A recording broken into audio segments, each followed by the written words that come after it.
Step 1. Have each player remove one tile out of the tile bag. The player that gets the letter closest to the letter A goes first. Remember the magic of childhood? For baby boomers, the toys they grew up with were more than just playthings. They were cherished companions and sparks of imagination. Dive into a nostalgic journey and rediscover the 25 toys that defined a generation and see how many you remember. Number 25. Howdy Doody Dolls. The Howdy Doody puppet might look a little terrifying to younger generations, but it was very popular during the 1950s. As a result, many boomers got to play with their very own Howdy Doody doll. Howdy Doody began as a character on the show Puppet Playhouse, but after almost immediate fame, the puppet received his own TV series. The program was very popular, and Howdy Doody became a household name. Since he was already a puppet, it was easy to turn him into a children's toy, and many youngsters owned a Howdy Doody doll during the 1950s and beyond. It wasn't uncommon to find one in many households during that time, and that's why the doll is remembered so fondly. Well, howdy doody, kids, and hiya, Mr. Smith. Hi, little guy, howdy, and Howdy Doody, one of the most popular and influential children's television series in American history. In its original run from 1947 to 1960, each episode opened with the voiceover question, "Say kids, what time is it?" Resounding from the peanut gallery and from millions of television-watching kids across the country came the reply, "It's Howdy Doody time." The creator of Howdy Doody, Buffalo Bob Smith, first performed the character on his WNBC radio show. When the show transitioned to TV, puppet builder Frank Paris created a marionette to match the voice. In 1948, a dispute over merchandising rights led Frank Paris to leave the show and take the original puppet with him. Velma Dawson created the new style of Howdy Doody puppet that debuted on June 8, 1948, after a break for plastic surgery. Throughout the series run on NBC, Bob Smith voiced the puppet, usually through recordings made before the show, while Margot and Rufus Rose were primarily responsible for building, maintaining, and performing the marionettes. Number 24. Easy Bake Oven. The Easy Bake Oven is another of the great toys only baby boomers remember because it introduced a whole generation of kids to pastry creation. The Easy Bake Oven is a working toy oven introduced in 1963 by Kenner and currently manufactured by Hasbro. This small oven came with round pans and packets of cake mix. Additional mixes can be purchased separately. After water is added to the mix in the pan, it is pushed into the oven through a slot.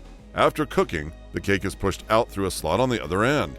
To bake the treat, the oven used standard incandescent light bulbs. It wasn't meant to make a comprehensive dessert. Instead, it was a fun little toy that allowed young baby boomers to make treats for their family and friends. Easy bake, cupcakes, pizzas, pretzels, so yum. Makes more, bakes more, yeah, it's... In 1969, a premiere model was released that came in avocado green, and that's the one that most people remember today. Kenner sold 500,000 Easy Bake Ovens in the first year of production. By 1997, more than 16 million Easy Bake Ovens had been sold. In recent years, a new company, Hasbro, has taken over the production of the Easy Bake Oven. Today, it uses a true heating element, so it's still a toy, but it's more like a real oven. However, baby boomers will always adore the original version. Number 23. Roller skates.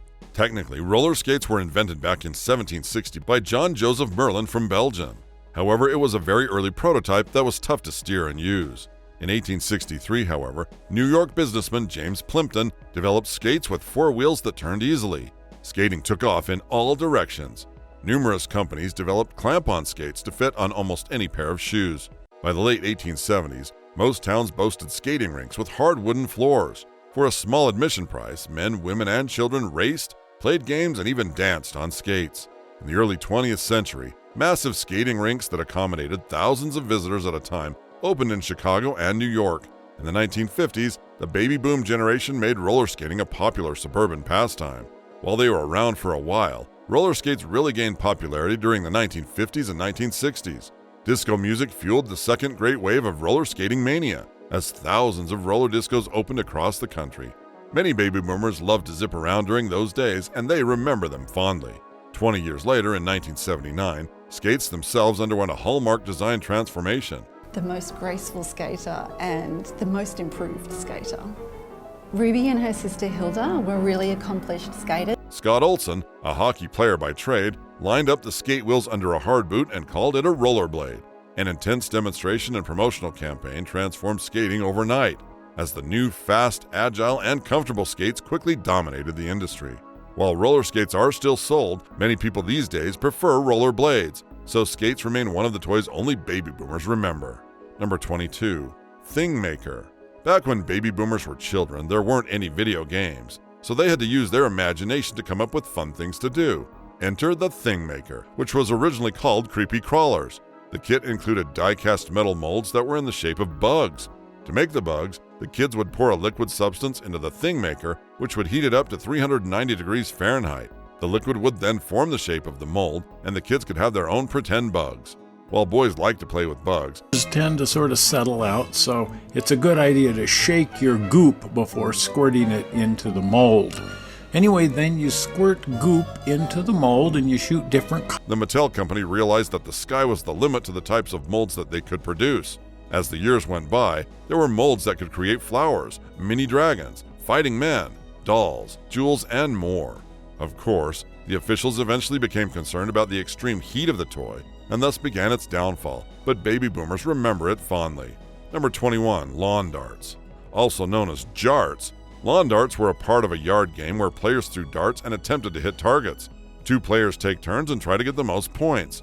The darts were about 12 inches long and had a weighted metal point. As the description shows, it didn't take long for people to realize how dangerous the darts could be. Through the early to mid-1980s, lawn darts grew in popularity to become one of the most popular yard games around. Tragically, in April of 1987, people have different arm strengths and throwing styles, so it was hard to determine where a thrown dart would land. Due to that and the sharp point, it was only a matter of time before the darts were deemed dangerous. In fact, not long after their introduction, there were thousands of injuries, and at least 3 children were killed due to the use of lawn darts. Due to safety concerns, the sale of lawn darts was prohibited in the United States and Canada, and so the memory died with the baby boomers. Number 20. Pet Rock.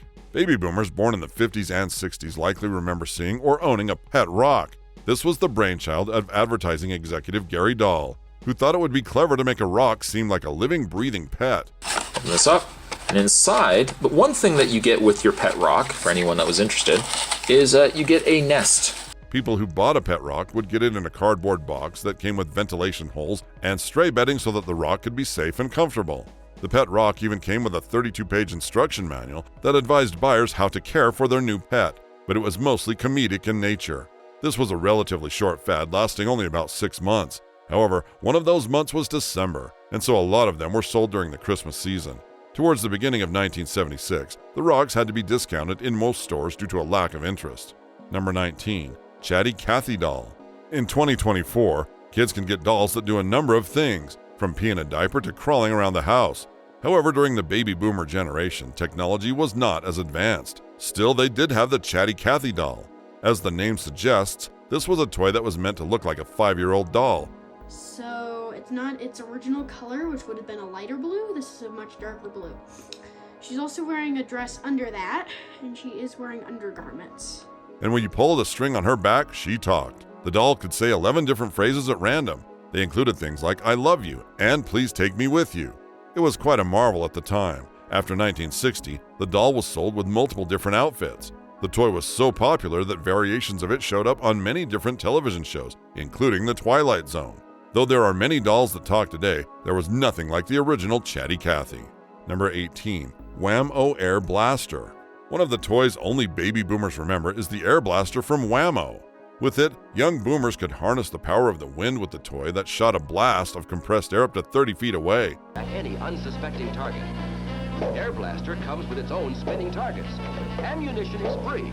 Available. To create the effect, the air blaster used an internal rubber diaphragm and a cocking lever to shoot air through a funnel-shaped barrel. The toy was a bunch of fun because kids could test their skills by hitting targets far away. While it was a hot seller, like many other items on this list, officials believed that the air blaster could be dangerous, especially when shot at close range, so it was taken off store shelves in the 1970s. Number 17. Wood-burning set. This toy almost seems like a joke, but there were actually many wood-burning sets in production during the 1950s.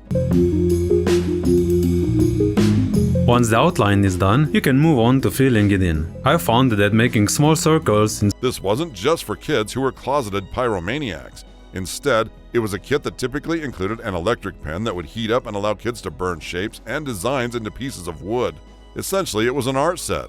Kids could use the tool to make animals, action scenes, their favorite characters, and more. The toy was marketed to baby boomers ages 7 through 16 and up. Number 16, Candyland. One of the hit games of the time was Candyland, which first came out in 1948. The idea behind it was that anyone could play. Players needed very limited reading and counting skills to enjoy the game. Instead, you must go to the color on your card. And that's it. If you're the first person to reach the snake's multicolored head, you kill it by punching it in the brain, saving King Candy and winning the game. The game was designed by Eleanor Abbott as she was recovering from polio in a hospital. She tested the game with the other patients in the ward. She then submitted it to a toy company called Milton Bradley, and the rest is history. Back then, it was Milton Bradley's best-selling game, and that's why so many baby boomers still love it today. Over time, the game has changed, and it's been updated, which is why kids still play it today, but they'll never know it like it was back then. Number 15, Gilbert Chemistry Set and U-238 Atomic Energy Lab. A couple of toys only baby boomers remember are chemistry and science sets that were both educational and fun. The Gilbert Company was behind many of these sets. One of them, the Master Scientist's Laboratory. The lab was released in 1950 and aimed to introduce young minds to the marvels of atomic energy and nuclear physics.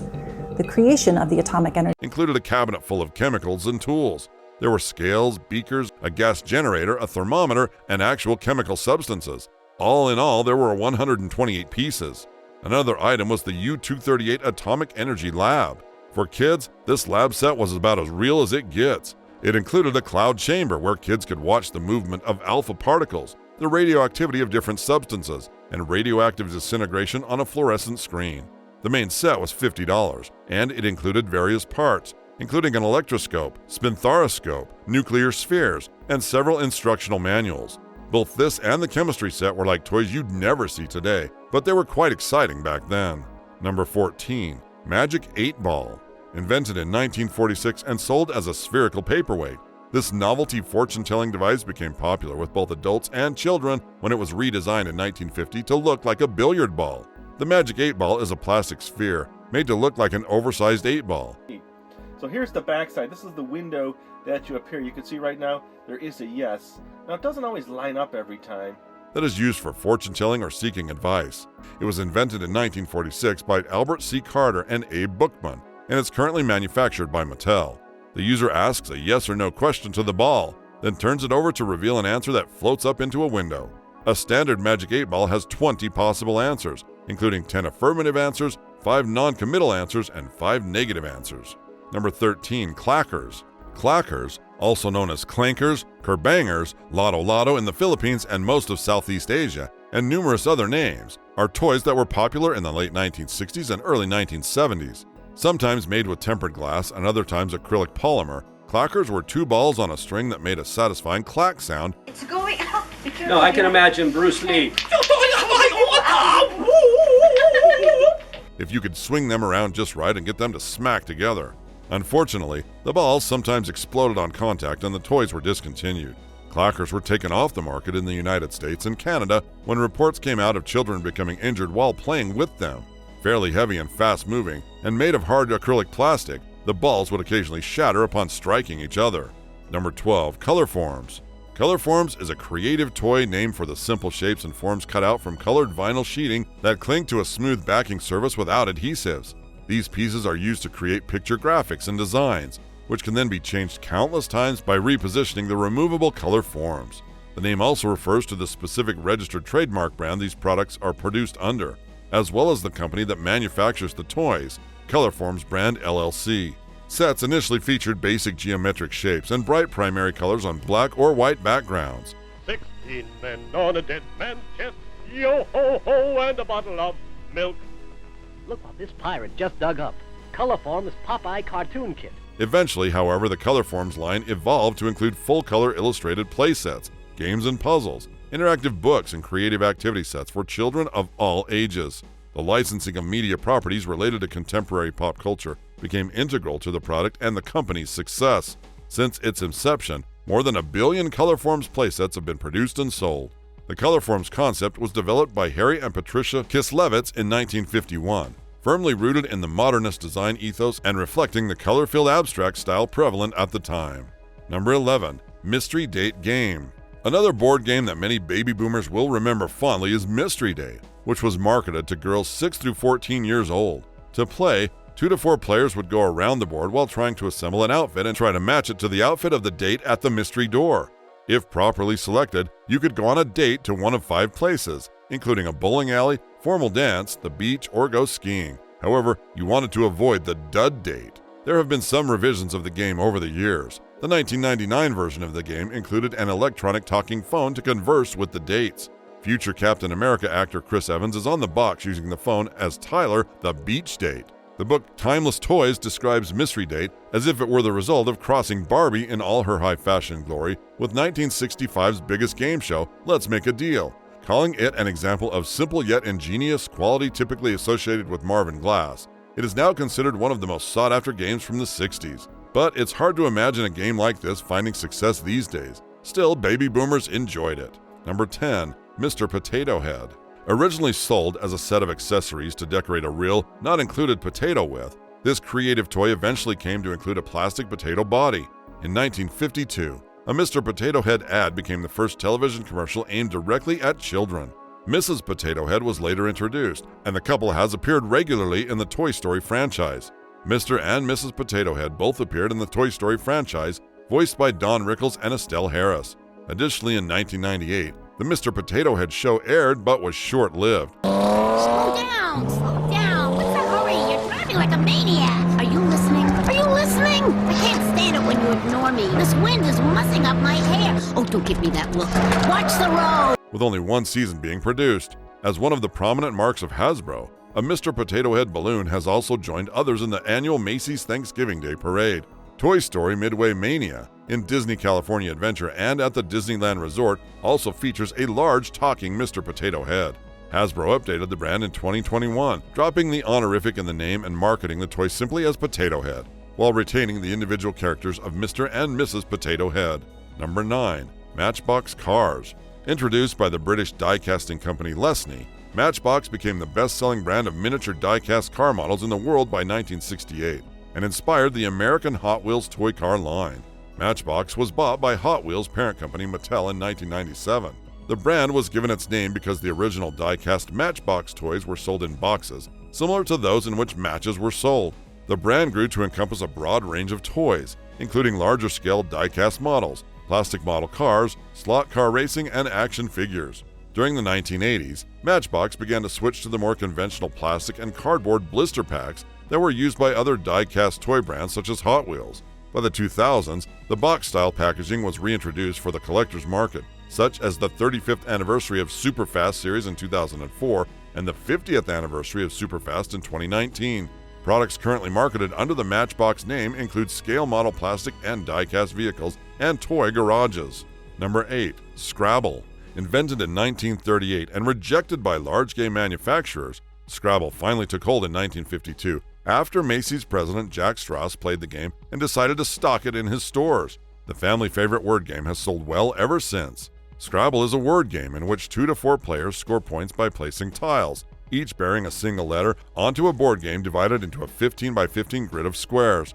The tiles must form words that, in crossword fashion, read left to right in rows or downward in columns,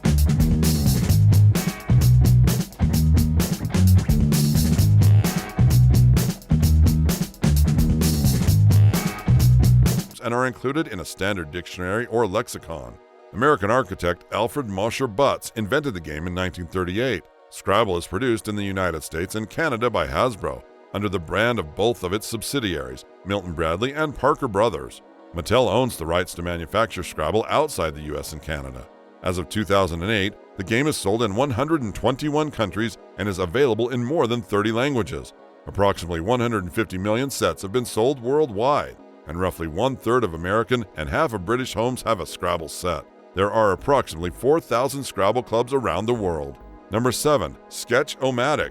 Basically a precursor to the Etch-A-Sketch, the Sketch-O-Matic was a small device with a joystick and a screen.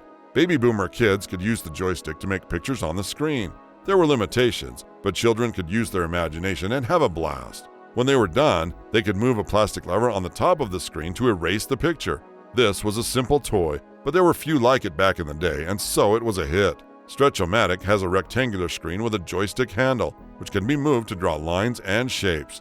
A plastic lever marked Magic Eraser raises the screen and the drawing, contained in a rectangular cardboard box which opens at two ends, printed with a drawing of the toy and a picture of a boy and girl playing with it. Number 6. Rock'em Sock'em Robots. Released during the reign of boxer Muhammad Ali, these boxing robots were all the rage. Opponents mechanically controlled the robots, who would punch each other until the loser had its head knocked off. In 2000, Mattel reintroduced a half-size model of the game, which has been discontinued but is currently available for purchase while supplies last. Rock'em Sock'em Robots is a two-player action toy and game designed by Marvin Glass and Associates, and was first manufactured by the Marx Toy Company in 1964. It features two dueling robot boxers, Red Rocker and Blue Bomber, mechanically manipulated by the players, and the game is won when one player knocks the opposing robot's head up and off the shoulders. The 2000s version of the game by Mattel features physically smaller robots. Each player takes control of one of the two robots, Red Rocker and Blue Bomber, both of which are standing on a platform molded in bright yellow high-impact polystyrene plastic, representing a boxing ring. By pushing plunger buttons on a pair of joysticks at the base of the platform, players make their robot punch at their opponent's robot.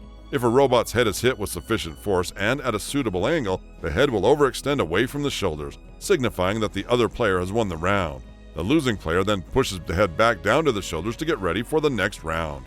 Number 5.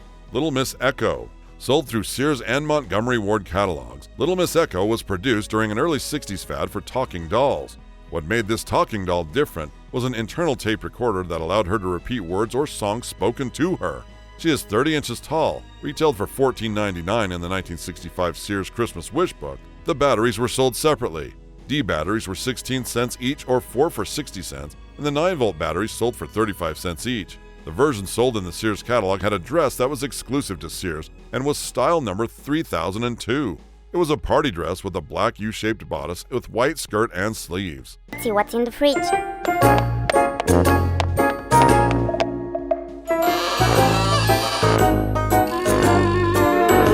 Although talking dolls were all the rage in the 1960s, she was not a big success for American characters. In the 1960s, there was a downward shift in the quality and price of American character dolls due to the rising influence and market share of large discounters such as Corvettes and the mass marketing power of television. They sadly went out of business in 1968 after nearly 50 years of making exceptional dolls.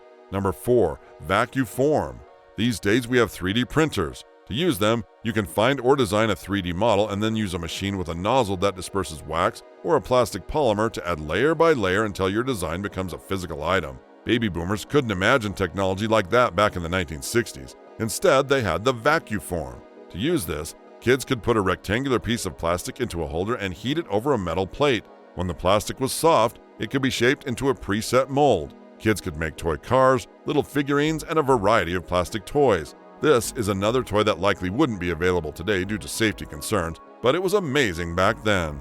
Number 3. Troll dolls. While troll dolls have had quite a bit of resurgence in recent years with several animated movies, the original Troll was designed way back in 1959 by Thomas Dam.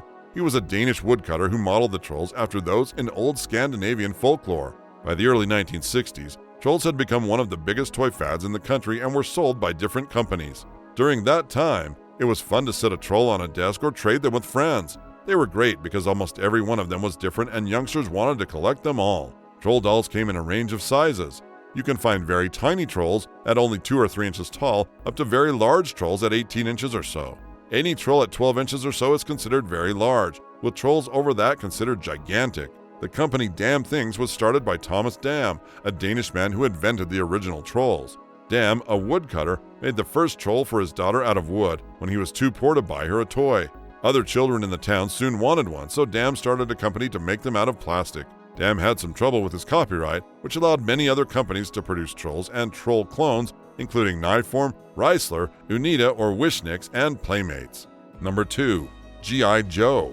The original idea for the action figure that would become G.I. Joe was developed in 1963 by Stanley Weston, a Manhattan licensing agent. Weston made rudimentary prototypes of the figure and basic marketing materials that showed the sales potential of a military action figure. When he showed these materials to Donald Levine, a Hasbro executive, Levine told Weston, "You will make a fortune with these." Weston subsequently licensed the entire concept to Hasbro for $100,000 US. The original G.I. Joe was introduced in 1963, and it was a hit. Because boys didn't often play with dolls back in that day, G.I. Joe was called an action figure and never a doll. The name G.I. Joe refers to a type of soldier, so there were many different action figures to collect. Later on, the toy line expanded to include sports players and football figures. The toys were so beloved that they were sold all over the world.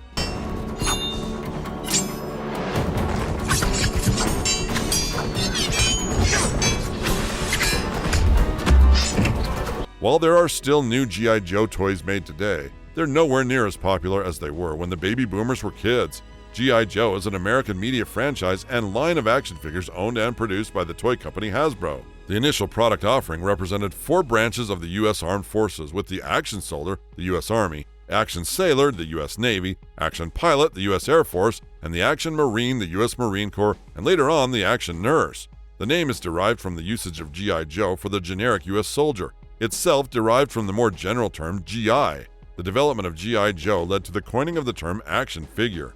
G.I. Joe's appeal to children has made it an American icon among toys.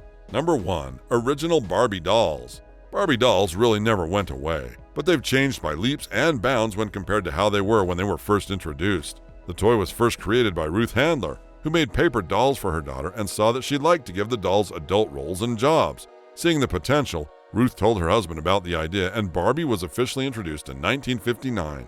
The very first Barbie doll introduced wore a black and white zebra-colored swimsuit, and it was marketed as a teenage fashion model. Other than that, the doll was fairly plain. Still, Barbies were popular from the very first year. Most Barbies back then also had eyes that looked to the side instead of the facing forward look they have these days. Barbie was one of the first toys to have a marketing strategy based extensively on television advertising, which has been copied widely by other toys. In 2006, it was estimated that over 1 billion Barbie dolls had been sold worldwide in over 150 countries, with Mattel claiming that 3 Barbie dolls are sold every second.